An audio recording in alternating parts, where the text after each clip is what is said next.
Hello everyone, today we have a video that I've been planning for a very long time. That is to finally give you my Dream Theater album ranking.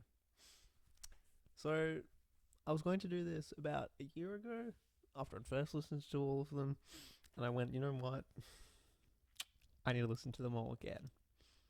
So I did, and now I have my definitive lists together. I got my notepad off the side to give me my order. Let's check it. Okay. Yep. For all the hardcore Dream Theater fans out there, I got a couple massive unpopular opinions in here, so get ready. Coming in at the bottom, now, like I said, I have listened to this album twice. Both times I did not like it at all. We're talking about Falling Into Infinity. This was the fourth album by the band. And apparently they just changed the record label, and they wanted them to do a more commercial sound, and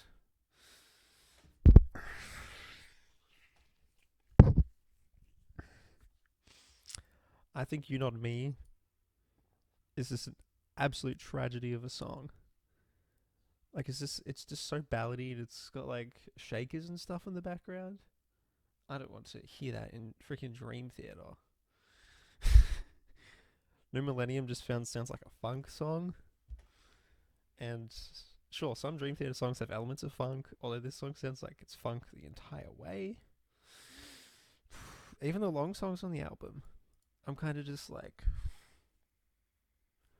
And when you're listening to a Dream Theater album, and the long songs don't even do it for you, there's something wrong. And Take Away My Pain, Just Let Me Breathe are just two of the worst songs they've ever written. Although, Peruvian Skies, absolutely love it. I just mainly love how it's what, nearly 7 minutes long, and it tricks you into thinking it's just going to be like this this nice ballad the whole time, and then boom, halfway through you get a variation of the clean riff. That's really cool. And how the chorus is like this really nice atmospheric 6/8 groove, isn't it? Yeah. Such a brilliant song. The rest of the album though, yikes.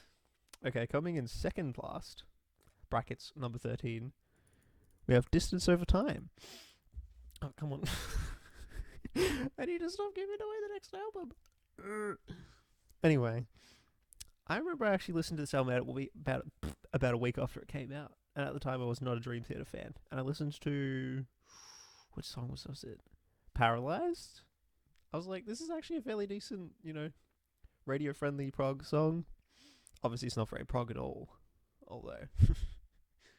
The main riff is really nice. JP on the 7th string is normal. And besides that, I didn't like that song very much. The lyrics are pretty nice though. Until That Angel is a nice song. Has got like that really nice doubled acoustic intro. And Labrie is very good on that song. And there's of course the music video where they're all in the studio and John Petrucci's doing some barbecuing. Good stuff. And probably the best song on the album to me is At Wit's End.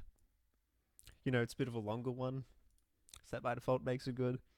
Unless maybe we're talking about... Anyway.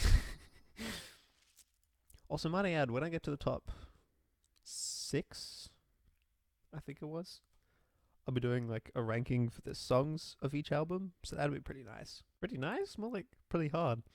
Anyway, that's At Wit's End. Oh, how it just blasts you in the face with this ridiculous riff from Petrucci, and then... And there's that big clean section in the middle, which comes way out of left field in the best way possible.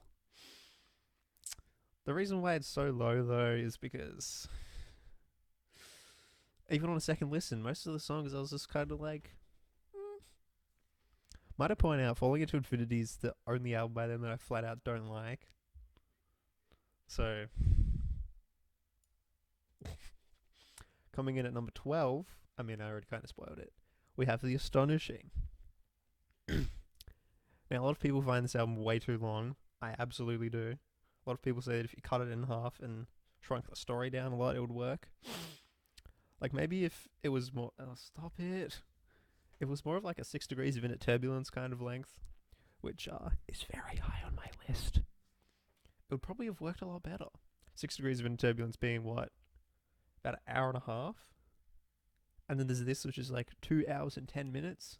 No. And a lot of these songs kind of just sound the same and blend together. A lot of really ballady songs. Now, I'm very hit and miss with ballads. As this list goes on, you'll find out that I either really like Dream Theater's ballads, or I'm just like, ugh. And the Dystopian Overture, that is a great instrumental. The Gift of Music, that's a pretty nice song. Oh, there's a few more songs that I like.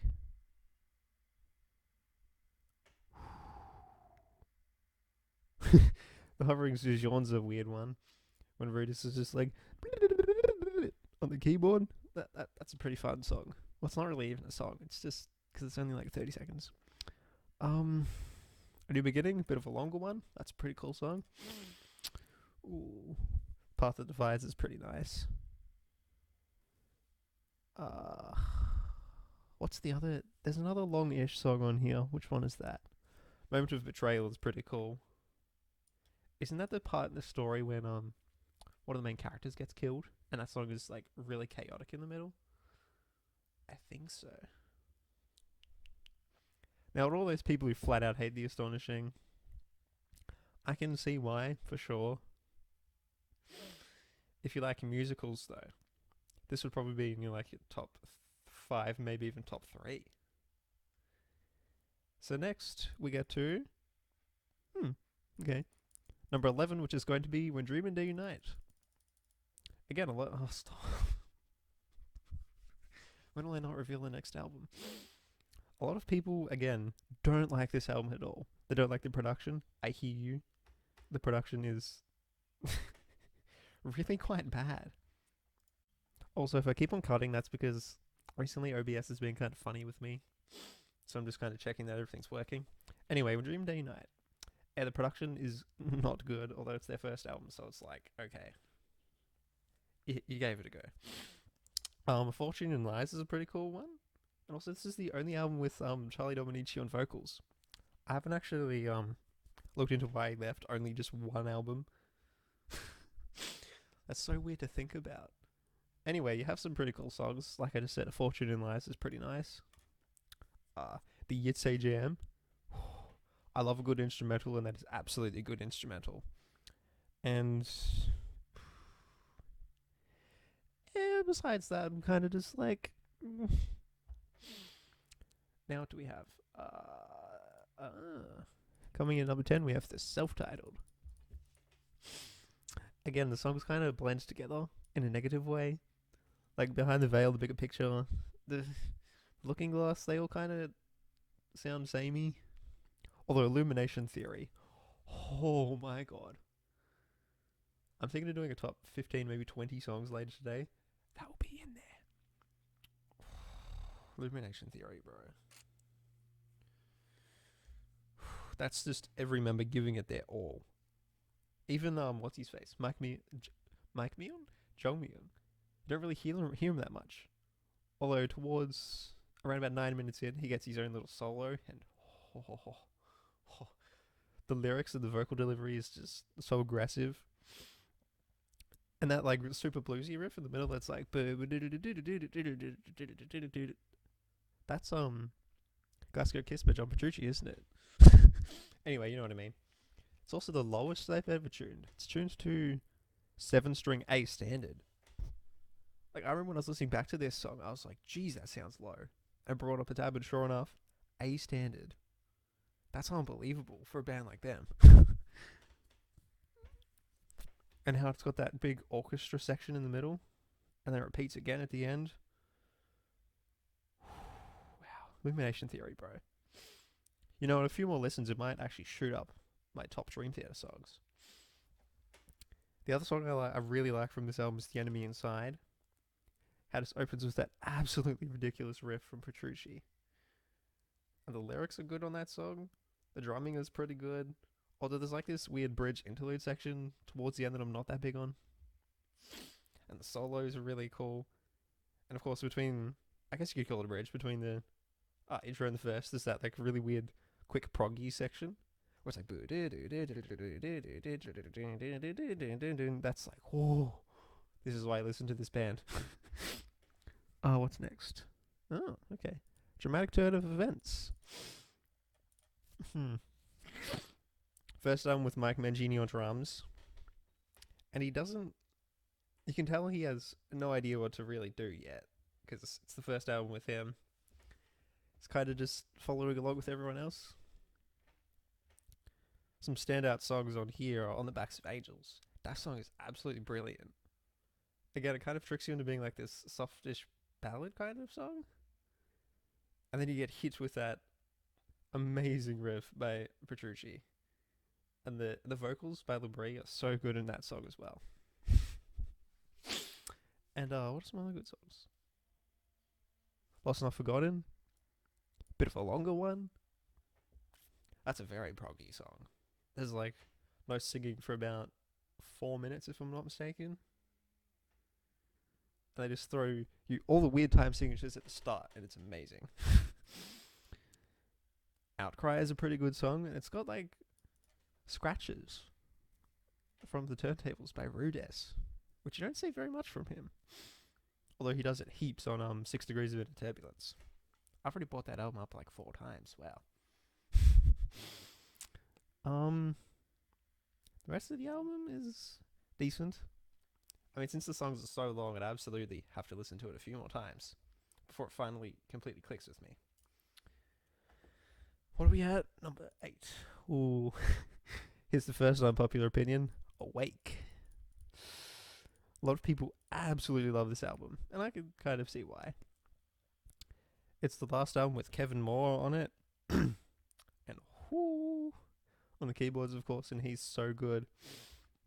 Especially in songs like Space Divest, The Mirror, Caught in a Web. On Erotomania. Oh. Again, I love instrumentals, and Erotomania is one of the best instrumentals they've ever done. Space Divest, this really quiet, dreary, is that the right word to use? Really quiet, dreary song.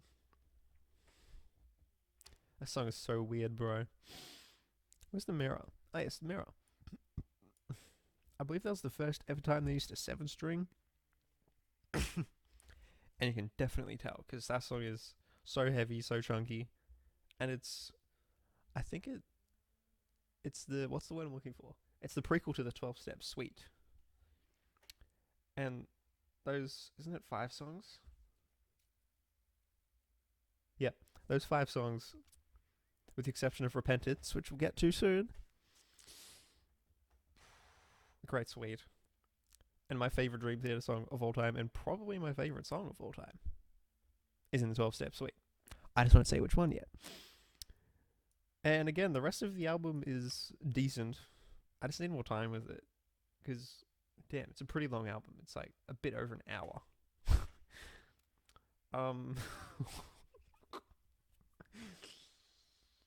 Here's where all the die-hard Dream Theater fans will absolutely hate me. Because at number 7, we have Images and Words. Oh, I'm going to get so much hate for this. So we have a couple of the songs ranked, because they're the 2 songs that I feel the most passionate about. Under a Glass Moon is brilliant as well. And that intro where it's all the slidey octave chords is like... And the second riff where most of the band is just hanging out on the F sharp and G sharp, not G sharp, G chords, where it's like that bit's so cool. And Wait for Sleep. That might be Kevin Moore's best keyboard performance, actually. I'm going to check OBS again. Yep, okay, we're all good. What was I saying? Wait for Sleep, yeah, it's a really nice short song. It's only 2.5 minutes. But it's almost kind of like an interlude song.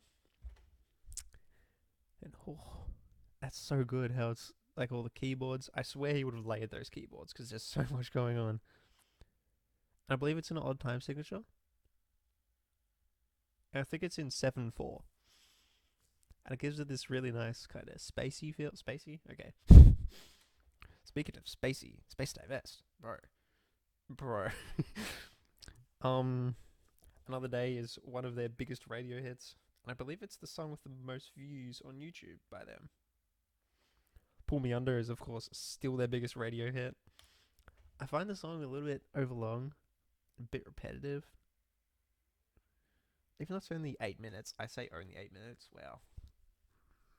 I mean, when you love this band so much, 8 minutes doesn't feel like anything. And we'll get into some of the longer songs later.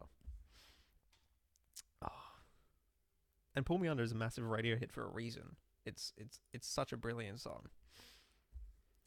Although the real star on this album is Metropolis Part 1. Oh, bro. How it starts off with the bells. The bells play for about 30 seconds, don't they? We get again a brilliant keyboard performance from what's his face? I was about to say Jordan Rudess. No, Kevin Moore. Oh, I could talk for hours about this song. Hours.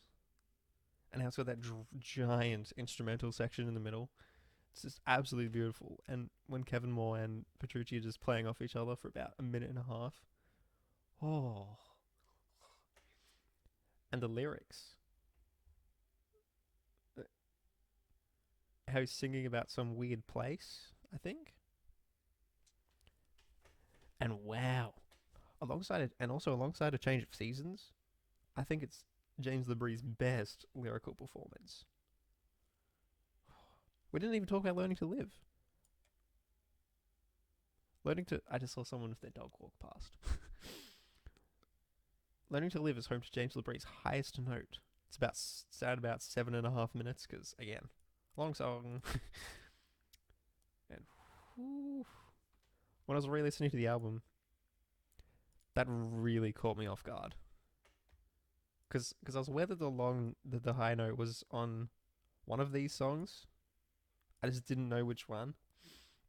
And I come out of this big instrumental. It's like a 2-minute instrumental section in the middle of that song. And have LeBrie just be like, ah! Whatever that note is. It's like, bro. And the reason why I don't have it at like number 2 or number 1, like most of the fan base, is that besides, these two songs and Wait for Sleep and Under a Glass Moon, Another Day is pretty cool. The rest of the album, though, I'm just kind of like, So when you have like 4, how many songs did I just say I really like? 5 songs that I really like, and then the rest of the album is kind of just like, Okay. You people are going to hate me even more for which album is next. Octavarium. Now, a lot of people don't necessarily think it's a bad album. The reason why I think people hate me is because, I just put it above Images and Words, which is probably their most important album, and one of the most influential prog albums of all time. So if you haven't already stopped watching, Octavarium is next. This is a very strange album by them. It is, of course, home to the absolute masterpiece, this Octavarium. We'll talk about Octavarium in a second. And Panic Attack is absolutely brilliant. Each time you listen to it, you've got to check that you're not having a panic attack yourself. It's just so chaotic. And the keyboards in it are brilliant. Petrucci is as always, playing really well. Everyone says that this album kind of sounds like Muse at parts. I think Panic Attack and These Walls are the most guilty of that. You have The Root of All Evil, which is the 3rd song in the 12-step suite, and it references this dying soul because the solo is almost exactly the same. And The Root of All Evil is kind of scary as well. It starts off with like this big keyboard note by, this was obviously a Rudess album, just like boom, doom. Oh, it's so cool. And the main riff is just so chaotic, even though it's a mid-tempo kind of riff. Oh, it's such a cool groove. These Walls, alongside what song was that? Illumination Theory. This is the lowest I've ever tuned. Which I believe this song is also an A standard. I remember I was listening to this song a few days ago, and I was like, "Geez, that sounds super low. This might even be lower than Illumination Theory." And sure enough, it's the same tuning.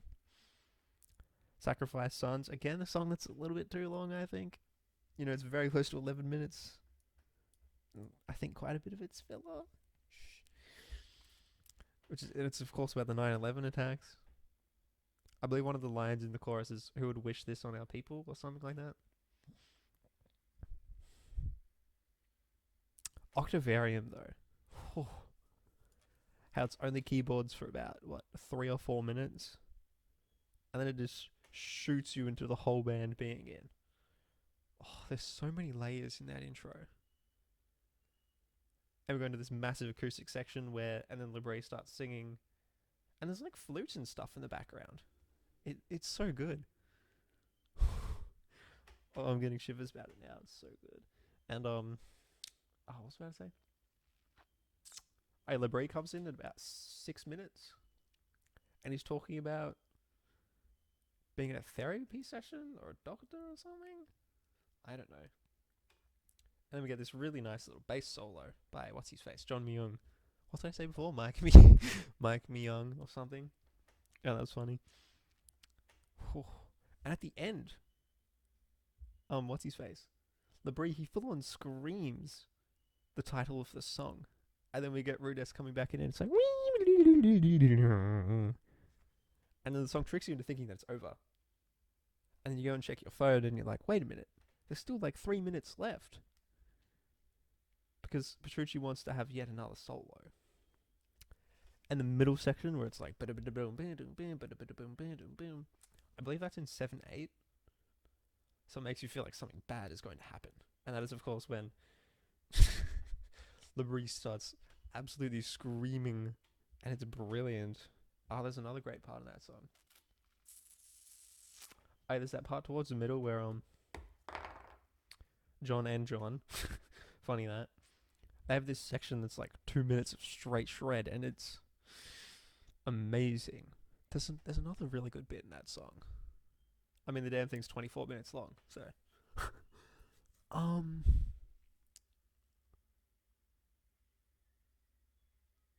it's not coming to me. Damn it. There's another bit I really like in that song.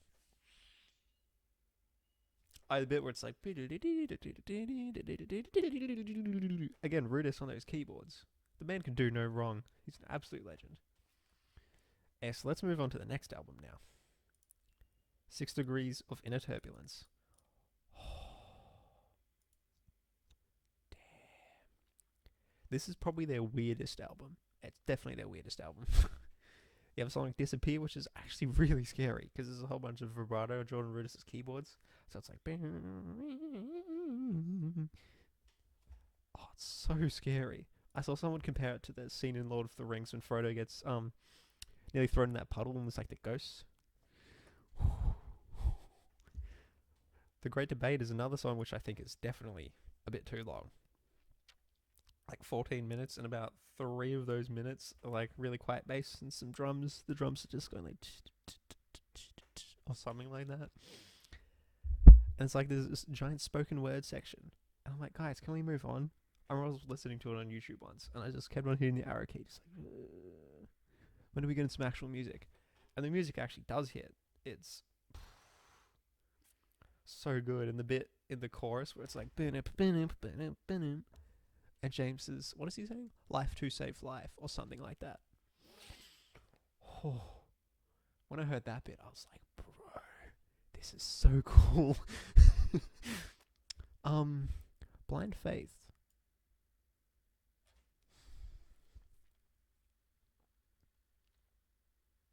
I don't even recall how that song goes. So we'll skip that one for now. Misunderstood, much like, what song was it that I mentioned earlier? Peruvian Skies, that's the one. It tricks you into being this nice, like, acoustic kind of song. It's far from that. Because it gets so heavy for, like, the last few minutes. And the song is like pretty much all about someone who is obviously misunderstood. Great song. Now we get to 6 Degrees of Inner Turbulence. Oh my god. The fact that the entire second disc of this album is one song is just absolutely ridiculous. Although to be fair, it's what, 7 songs? They all flow into each other perfectly though. And wow. When you look at the individual songs, you get some great stuff. You get Overture, which is what, a 7-minute instrumental? Hold on a minute. 6 touch typing work for me, players. 6 Degrees of Inner Turbulence. Song list. Okay, here we go. You get About to Crash, which is another song that fools you into being like a really upbeat song, because it's only about, what, 2 minutes long, and then it bleeds into is it The War Inside My Head, which is, goddamn, one of their heaviest songs. That's so cool. And it bleeds into The Test That Stumped Them All, which is easily one of their wildest songs. And it's all about I think it's about alcohol testing or something, because of course this whole album is not quite the whole album. It's about Mike Portnoy's issues with alcohol, and he's talking about like this character who's about to get blood tested or something, like alcohol tested. What's the line? Standing in the darkness, waiting in the night, the smell of pure adrenaline running through the night. I just said night like 4 times. Looking for the answer to the test that stumped them all. Because of course an alcohol test is very hard to cheat. So I like how they threw that in there. That was pretty clever. Then you get a Solitary Shell and Goodnight Kiss, which are both ballads. And they're both not very good ballads to me. So that kind of drags the song down. The real star of this album, though, is The Glass Prison. It's my number 1 Dream Theater song of all time, and probably always will be. The way that we just open with the rain, which is funny enough, the end of Scenes from a Memory. When I listened to Scenes from a Memory again, I was like, what? This is the same sound as the start of The Glass Prison. Because if you listen to Scenes from a Memory, then listen to 6 Degrees, it bleeds onto each other. And it's like, this is so cool. Then you get that awesome bass riff, the boom, boom, boom, boom, and then the rest of the band comes in. And we get this really nice kind of blues, almost funk type riff with the wah on it. And Portnoy just going ham on his double pedals. And then we get into that groove, which is so cool. And then we get Petrucci just ripping it up on the high frets. Rudis on the keyboards, and then the break comes in with this ridiculous effect. It's one of my biggest flaws with this song. I've listened to this song like at least 30 times, and I to this day do not know what he's saying because of that ridiculous effect they have on his voice.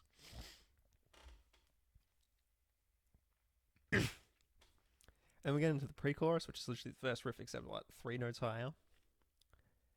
And we get into the chorus, which is so chaotic and brilliant.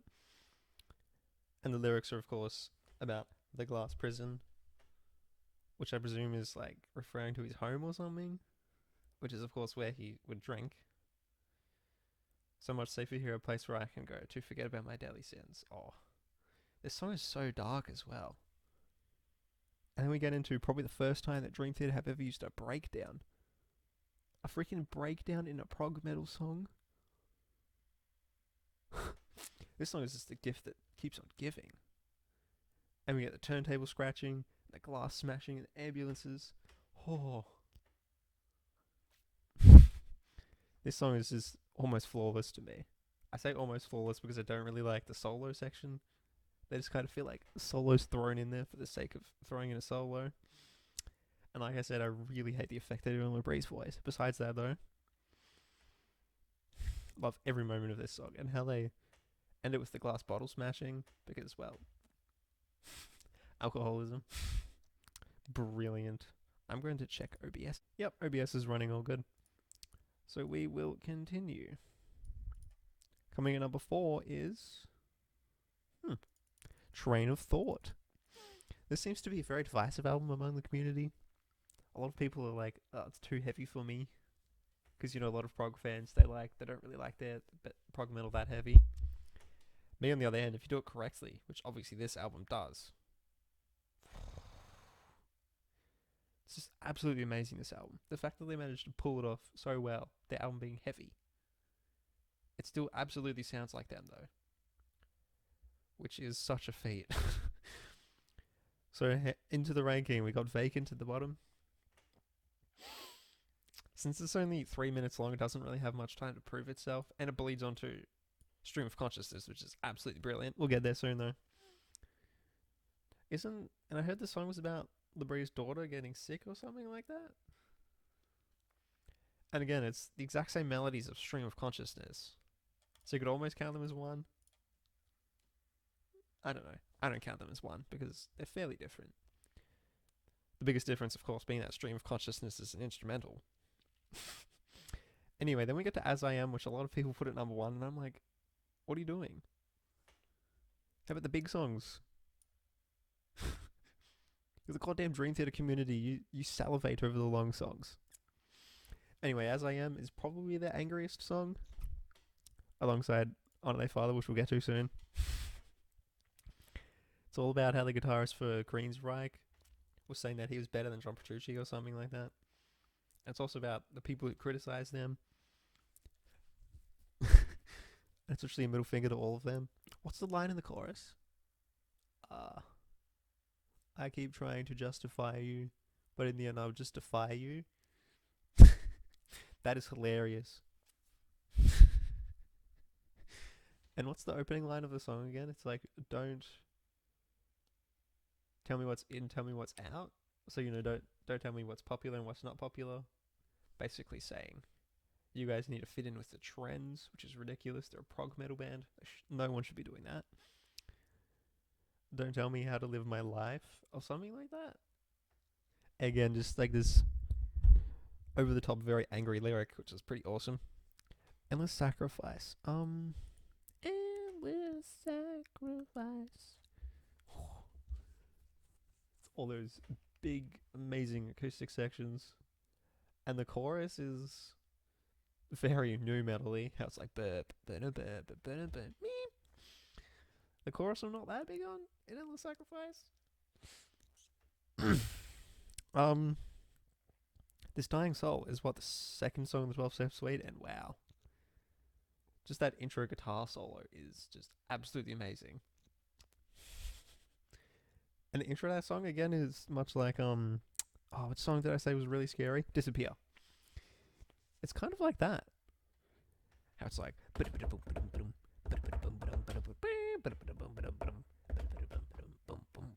oh, that's so cool. And doesn't it have melodies from The Glass Prison in it? The damn thing's 11 minutes long. I don't recall. And the chorus is so good.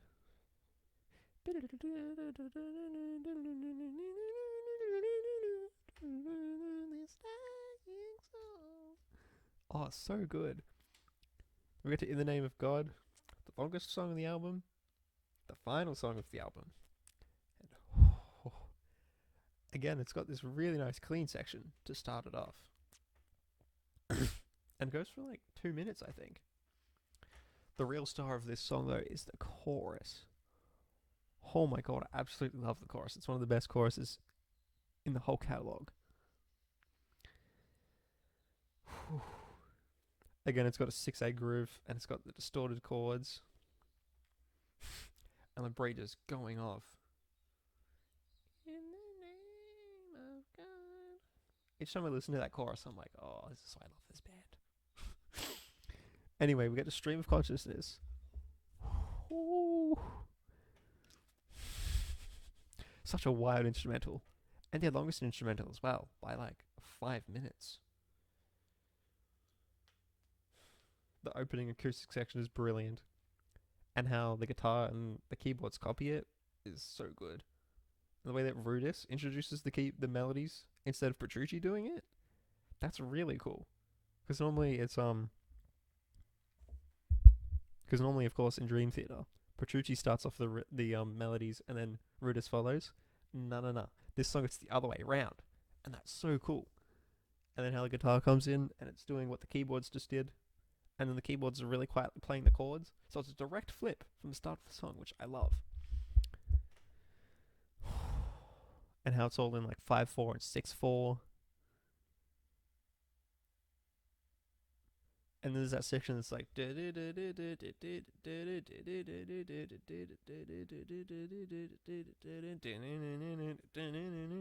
that's like flipping between 5/4 and 6/4, which gives this really weird off feel. Then it repeats and we get to that absolutely chaotic section where it's like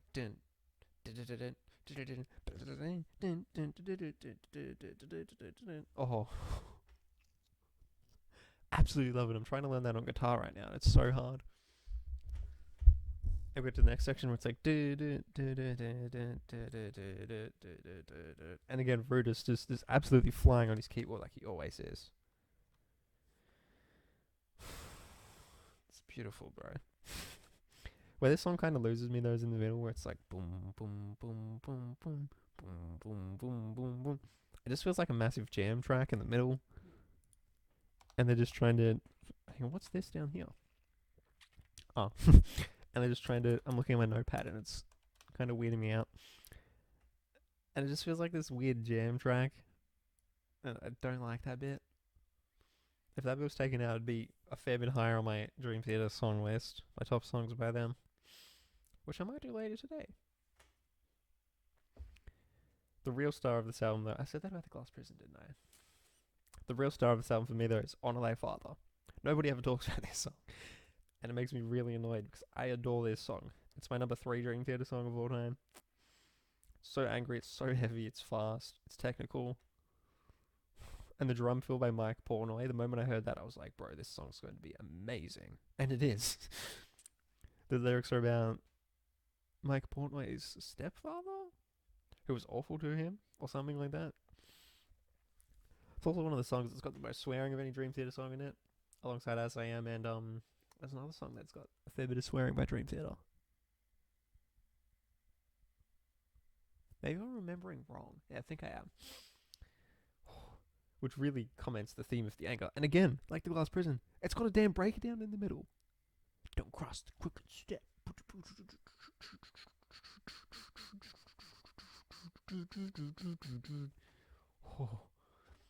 And how Rudis piggybacks off that.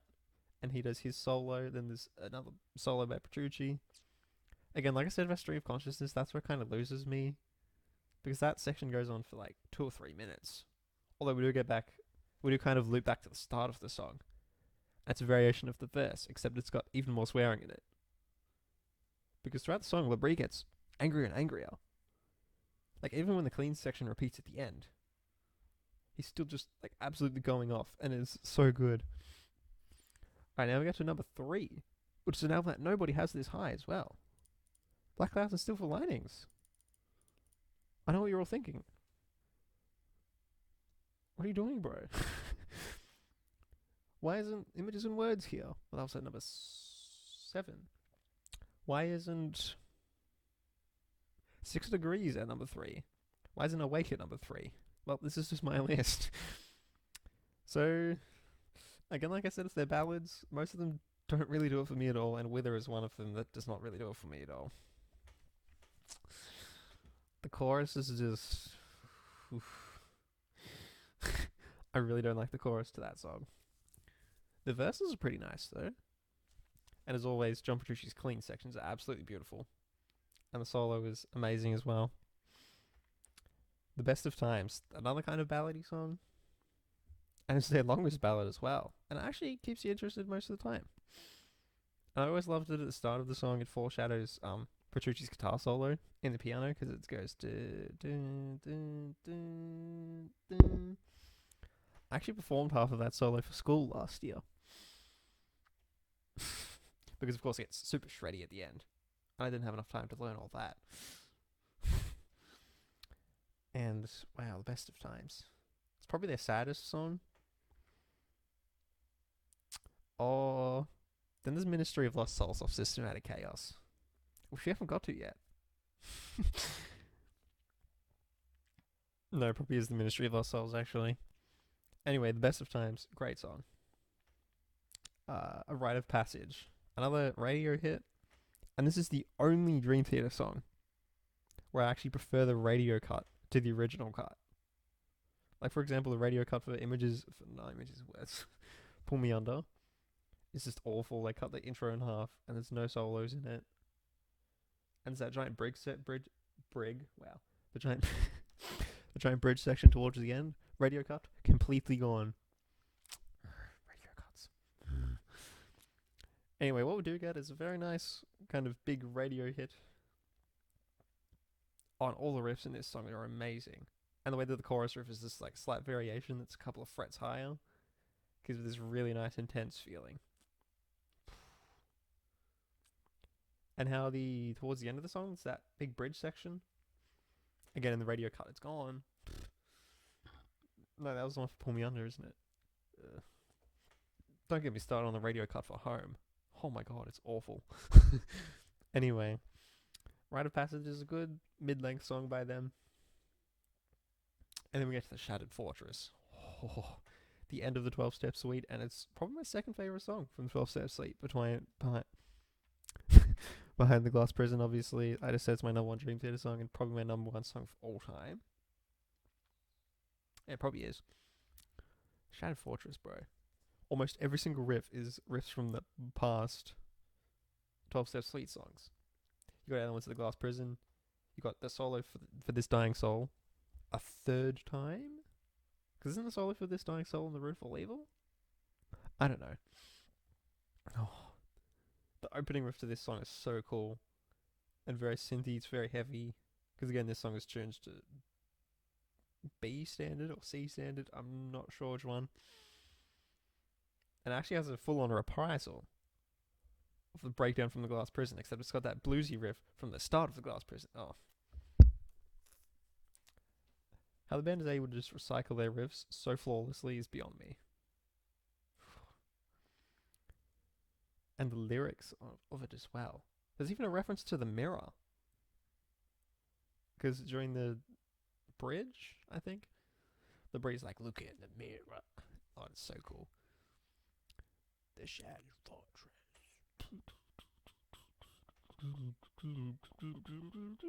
Oh, the Glass Prison, bro. Can never get enough of that song. The two big hitters, though, Nightmare to Remember and The Count of Tuscany. Most people prefer Nightmare to Remember. And while it is an absolutely brilliant song, and it's in my top 15, I find it a little bit repetitive, actually. And the last 4 minutes doesn't really do it for me. And the song is, of course, about a car crash that John Petrucci's family had when he was like 12. Whew. And you definitely feel it, because this song is so chaotic. Just listen to that opening riff. It sounds like a flat out death metal or black metal riff. It's ridiculous. And you get Paul A. blast beating. Whew. I want to first listen to this song. I absolutely lost my mind. Then you get to this absolutely amazing clean section, which is the middle, 6 minutes of the song? And it's all about, well, it would have been, John Petrucci would have been the character in the song, hey. Since it's about him and his family in a car crash. And he's like in the hospital room and he's really confused what's going on. There's like a machine beeping in the background. And it's like, beep, beep, and they timed it up with the music perfectly. Amazing. And there's even a bit where a doctor is talking to him. What does he say? Son, do you even know your name? Or something like that. And then it's him saying, like, is everyone okay? Da da da. Then we get to the next bit where it's like, hopelessly drifting, bathing in beautiful agony or something like that. So the doctors must have put him to sleep. Even though I don't think he says that he was hurt in the song. I don't know. Overall, such a great song. And again, it's got And it's got blues and like funk kind of riffs in it, and it actually works super well. We get to the Count of Tuscany though. Oh, just that intro alone is just absolutely beautiful. And there's like no drumming in it for a little while, which is good because, you know, the guitar and the keyboard is what's bringing this song together. That clean section is absolutely brilliant. And then we got the electric guitar coming in and all the keyboards. Oh, absolutely beautiful Count of Tuscany is. And then we get the bit where Rudis and Petrucci are playing off each other. And they're playing the solo with the third triplets in it. And then we get into the absolutely chaotic 9/8 section. Oh, I love that section. And then we get thrown straight into the verse, which is that same riff pretty much, except it's on the 7th fret, so you get the E kind of sound. Then we're just moving around the E chord, still in that 9/8 time signature, and then it switches between 4/4 and 9/8 for a little bit. There are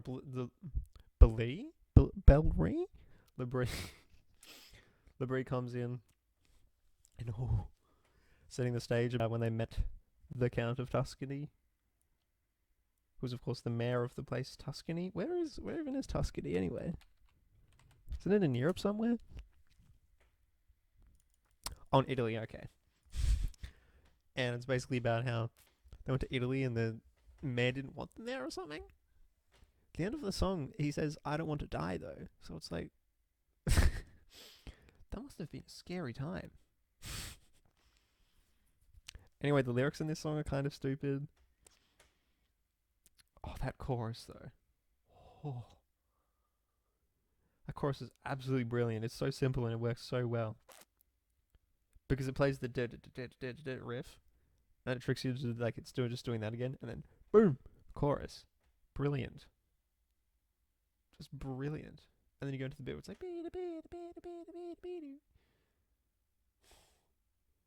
and you get that giant clean section which just comes out of nowhere.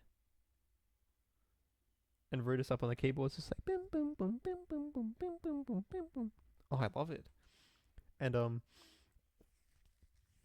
then Distortion comes back on and Labrie comes back in. The Count of Tuscany. Oh. My vocal range is awful. Stick to the guitar, bro. Stick to guitar, bro. Absolutely brilliant song, and I'm pretty sure it's in my top 10. Okay, coming. You ready for this, guys? Number 2 is Systematic Chaos. I bet none of you saw this coming. Again, like I said before, Repentance. Don't really like that song at all. Like, at all. It's probably my bottom 15 Dream Theater songs, which really sucks to say, because, to state the obvious, I absolutely love this album. Oh yeah, so these 2 albums, they're probably like a 9.5 out of 10. Yeah, I absolutely love these albums. And Repentance, it's so repetitive and it doesn't really go anywhere. And it's got this giant spoken word section in it, which is probably like doctors and therapists talking to Mike Portnoy. Because again, 12-step suite. I don't really like spoken word sections. If you are going to do it though, do it cleverly. Like Nightmare to Remember does. Where it's kind of like playing off the lyrics of the song.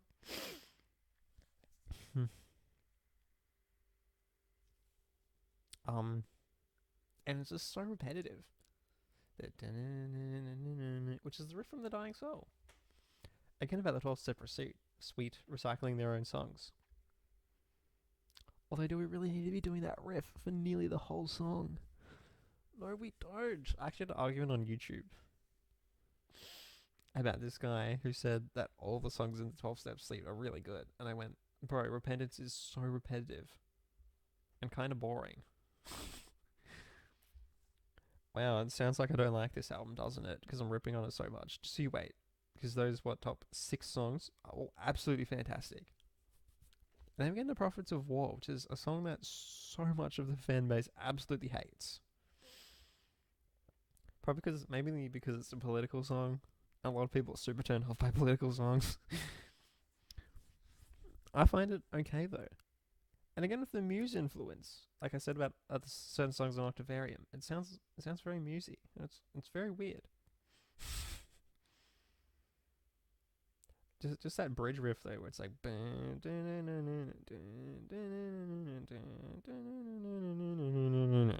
that's so cool.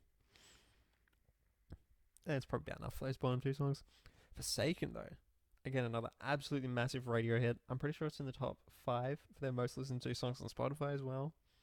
It's got a brilliant music video to back it as well. We open with the piano, which I believe is also in 7/8, just like Wait for Sleep. Such a great keyboard intro. And then the bass comes in and the guitar comes in really quietly. No distortion as well. So that's pretty nice. And the chorus to Forsaken and the verse, the bridge section. It's all fantastic. Now we go to the Ministry of Lost Souls. What other song did I say was really depressing from before? I don't remember which one it was. Oh, no, Wither. Yeah, I think it was Wither. Yeah, the Ministry of Lost Souls. I believe that's about this person who tried to save someone from drowning in a lake. And then they couldn't. I actually saw an analysis. That guy, Mike the Music Snob, he's an awesome video about this song. Like breaking down how it's literally pop chords. Except the band uses them cleverly because there's like dissonance and diminished chords in there. And it's one of their only massive songs. That slams you in the face straight away with its intro. Like a lot of the really big songs, In the Presence of Enemies Part 2, which we'll get to, doesn't really quite get into it straight away. Nightmare to Remember, nope. The Count of Tuscany, yeah, toss that. Change of Seasons, does it. Octavarium, absolutely not, since the intro is like 2 minutes. Ministry of Lost Souls, though, slams you straight in the face. With the yeah, you know how it goes. Oh. Google Sheets, behave. And there's that like small bridge riff where the bass is going like boom, boom, and the guitar's going like and Labrie is absolutely fantastic in this song. And then there's that middle section where it's really heavy for a second. It's like now the song's playing in my head. And there's like that absolutely giant shred section in the middle. Just like I said about Octavarium and no, I didn't say it about any other songs, did I? There's another really good bit in that song.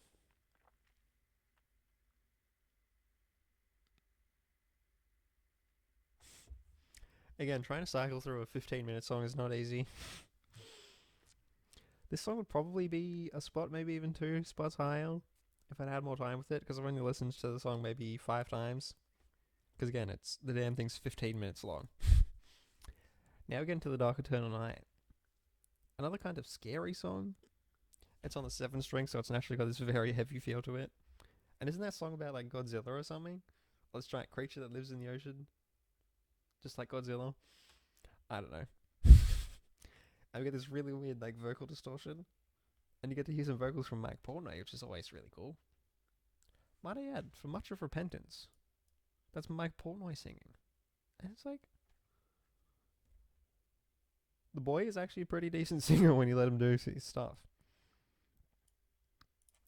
Darker Turtleneck is such a wild song, which was intentional because of course the lyrics are about Godzilla or some kind of creature that's coming up to terrorize everyone, and the chorus is absolutely brilliant. I've already said that like 9 times, haven't I? Anyway, where was I? It's just such a big, simple chorus with all the octave chords and stuff. And then the way that Petrucci directly follows Labrie's vocal melody when he's like, dun, dun, dun, dun, dun. That's something that Dream Theater don't really do that much. And when they do it, and do it, it sounds really good. Darker Turtleneck. Oh yeah, it's got It's got that really heavy section at the end where it's like.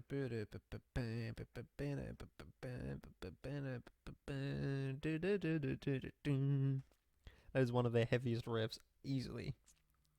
Oh, it's so good. In the Presence of Enemies Part 2.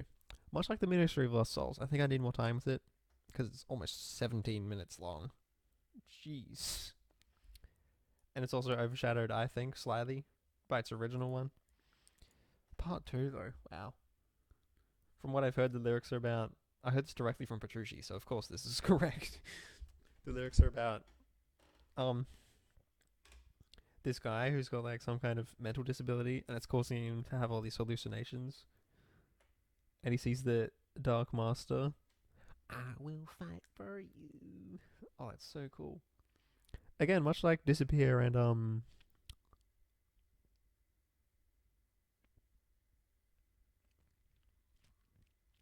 This Dying Soul. That's the one. It's kind of a scary song, because of course it's about like this satanic figure or something.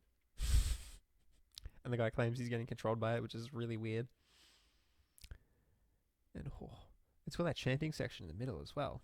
I haven't listened to this song for a few months, I think. I'm putting it so high and I don't even know that well. Yeah, I'll just leave it there, because I don't... Jeez, I've been recording for a while. This will be a long video, boys. Anyway, next we get into Constant Motion. A really, really good mid-length Dream Theater song. It's just got such this nice intensity to it and this really nice punch. This whole album does, really. Minus maybe Forsaken, since that's probably the softest song on the album. Oh no, Repentance would be. Wow. Just the intensity of that opening riff. And we get to this really Metallica sounding verse riff I hear a lot of people saying. All brilliant. And the very, very simple chorus. Probably the most simple chorus I've ever done. Just the... Oh, it's so cool. And we get to that weird interlude section.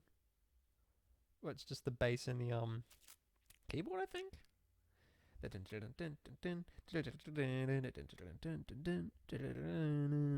And we got Petrucci's solo, which is such a great solo. Then we go back into the verse, back into the chorus. Then doesn't that section repeat? I don't know. Anyway, absolutely brilliant song. In the Presence of Enemies Part 1, though.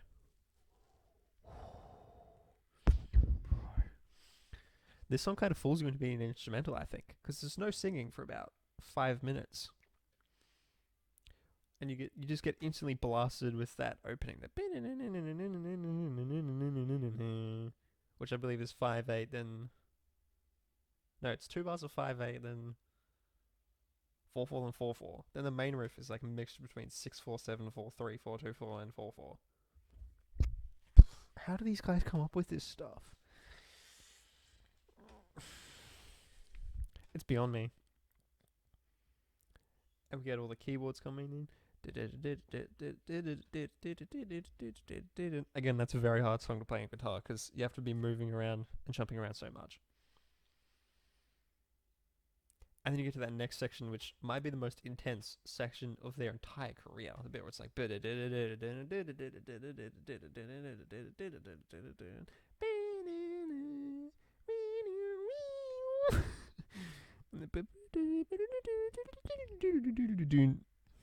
Oh.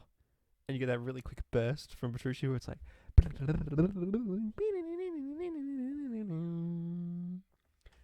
And we get to this really nice quiet section where Rudess is just quietly on his keys.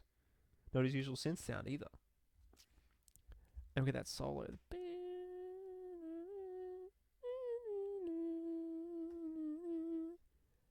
And we get the clean version of the opening riff with heaps and heaps of delay on it. I love this song, bro. And oh yeah, we finally got some lyrics from Liberate. I saw a bright light standing there before me. And we got, is that a chorus? No, it's not. I don't even think this song has a chorus. Anyway, we get that riff that's like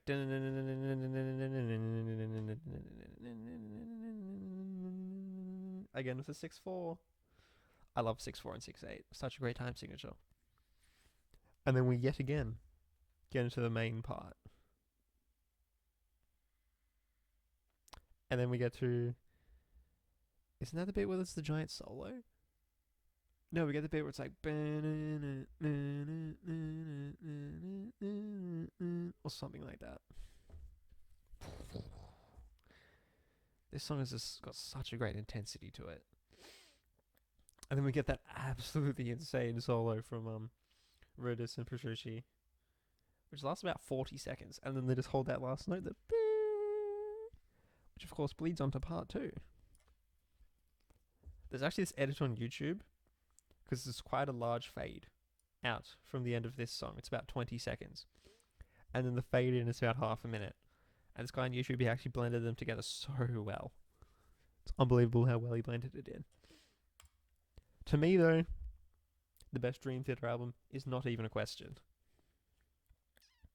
Scenes from a Memory. The concept of the album is absolutely brilliant. Just how do they come up with this stuff?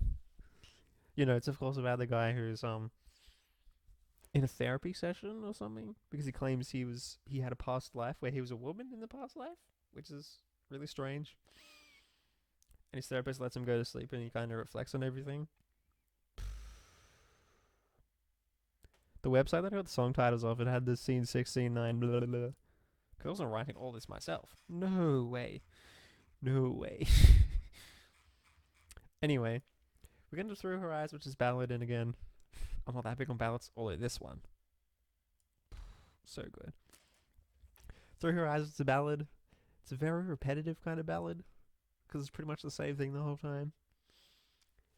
And we get like, oh, that was probably really loud in the headphones. And we get to this, and the piano is kind of nice. This song kind of drags for me though. Each time I listen to the album, which I've listened to many times, I do kind of skip this song. I know everyone is screaming at my screen at this screen right now, like, bro, it's a concept album. You're not supposed to skip songs. Like, what's that? Oh, future videos.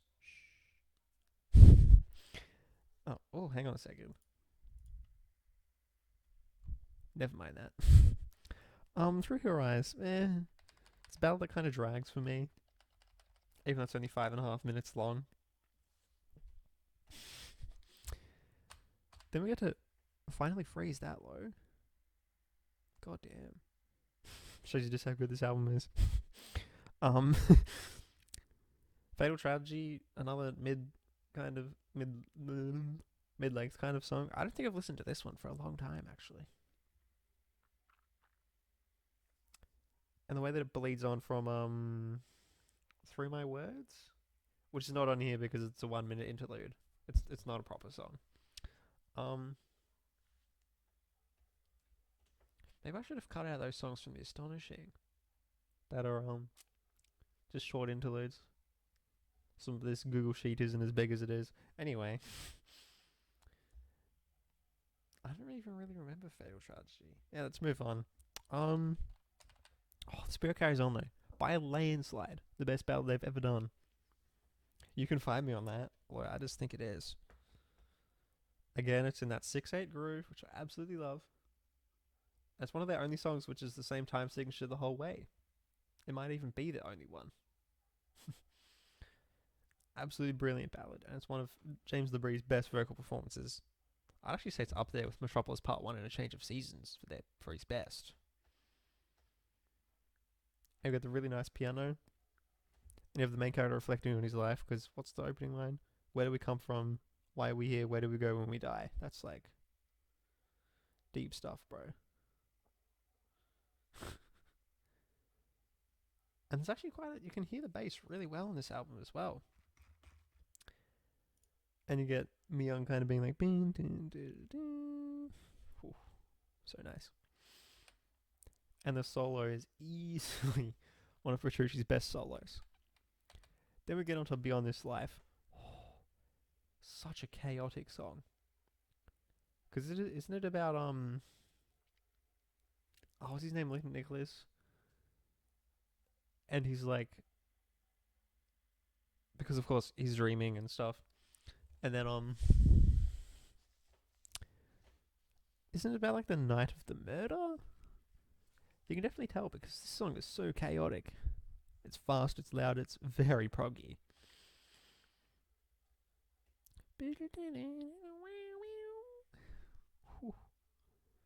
I actually saw an interview with Petrucci and he said that this is one of the hardest songs, if not the hardest song off the album. Which is an interesting statement given that song, which we'll get to soon. Oh, and it's got all those clean sections as well, which are all fantastic, might I add. We get to Finally Free now. One of the best album closes I've ever heard in my life. It starts off with the therapist talking to remind you that there is actually a therapist in this story. I can't help myself. And Finally Free. It starts with that really nice acoustic section. And it gives you a slight tinge of the riff at the end, where it's like dun, dun, dun, dun, dun, dun, and you're like, oh, something bad is going to happen at the end of this song, isn't it? And if you know this song, you know something bad does happen. We'll get there though. And then the lyrics come in. Friday evening, the blood still on my hands. The thought that she would leave me here for that ungrateful man. So, what's that guy's name in this story?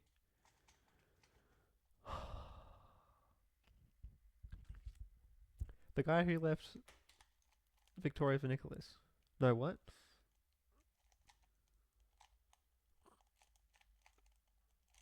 No, the guy, the person that Victoria was with instead of Nicholas for a little while. Whatever his name is. Doesn't Nicholas kill him or something? The blood still held my... Yeah, I think he did kill him.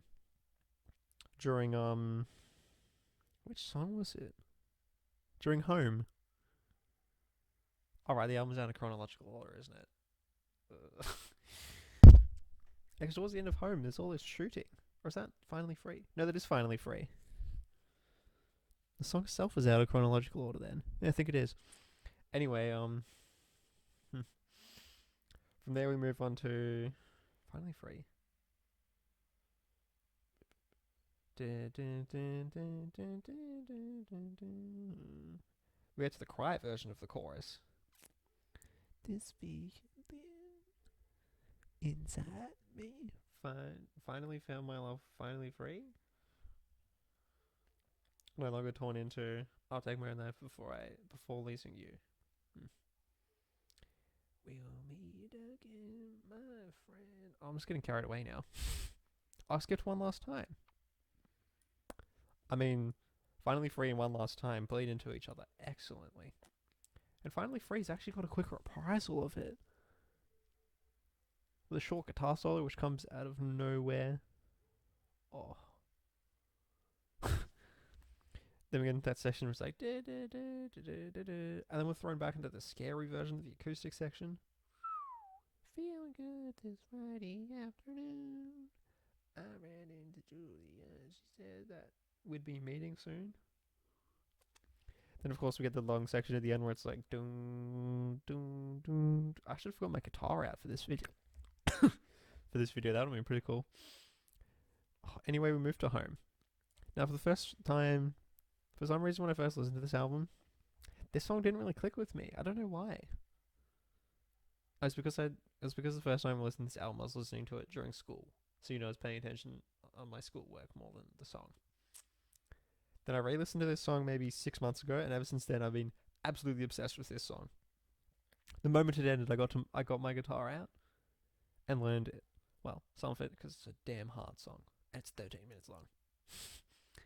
We get this real Egyptian kind of sound, which is absolutely brilliant.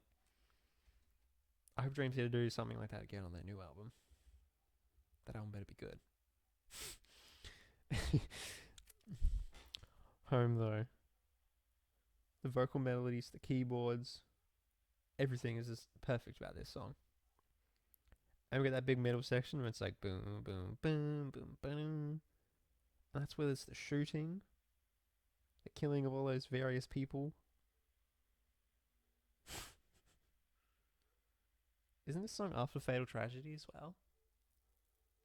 Because I don't even know at this point. Home. Just all the guitar melodies in this song are absolutely brilliant. And we get that riff in the middle, which I honestly wish they would stick with for longer, with a bit when Rhodes is on the keyboards, the riff that's like or something like that. I wish they'd like stretch that riff out some more. Like if they just started playing that riff and then the solo comes in. That would be so cool. Although what we do get is absolutely brilliant. And the way they end the song as well. And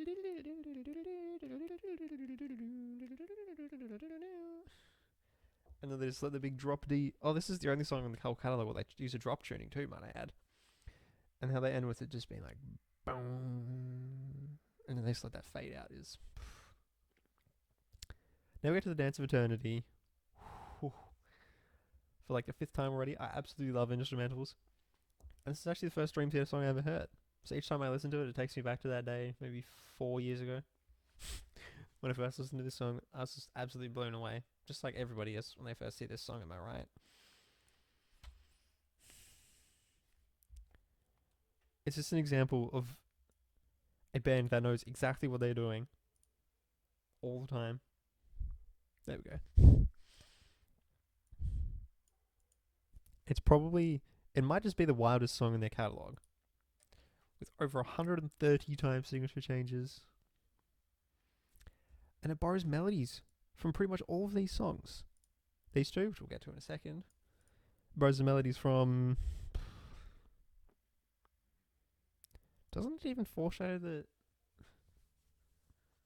melody of The Spirit Carries On? I don't know. Oh, we got that really weird, like, ragtime? Is that the genre? Where it's like... Again, it's Jordan Rudess, bro. Every single member is absolutely on fire on this song. Of course, except of course Labrie, because it's an instrumental. I actually saw a video where they performed this live. And Labrie was just sitting in front of Mangini drinking a bottle of water the whole time. It was funny as. Dance of Eternity, though. It's one of the only songs in the whole catalogue where Mion gets a bass solo. How did I forget to mention that in Metropolis Part 1?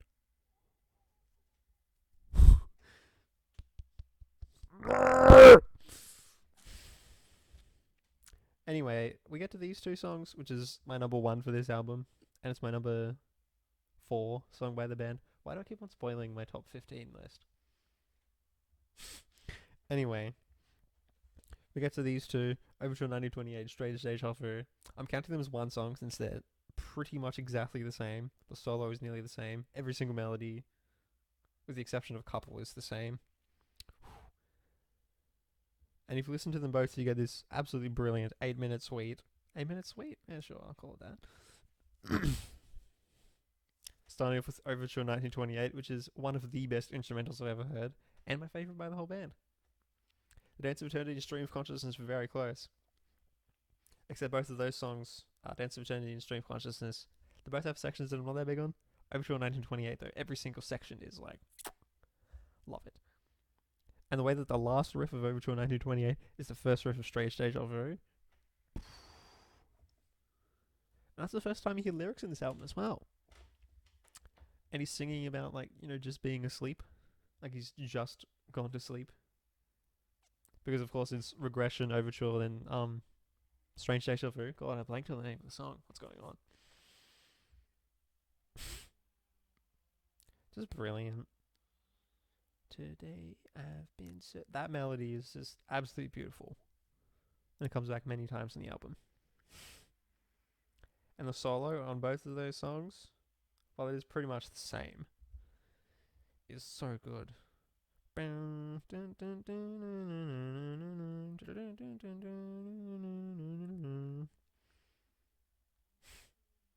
Sweeping, trend picking, you name it, it's in that solo. Just an absolutely brilliant set of songs. And again, it's got a very bluesy riff in the middle. Coming off the back of Falling Into Infinity, which was very bluesy. Wow, I'm ripping on Falling Into Infinity again. Shows you how much I can't stand that album. So that is it. My Dream Theater album ranking and song.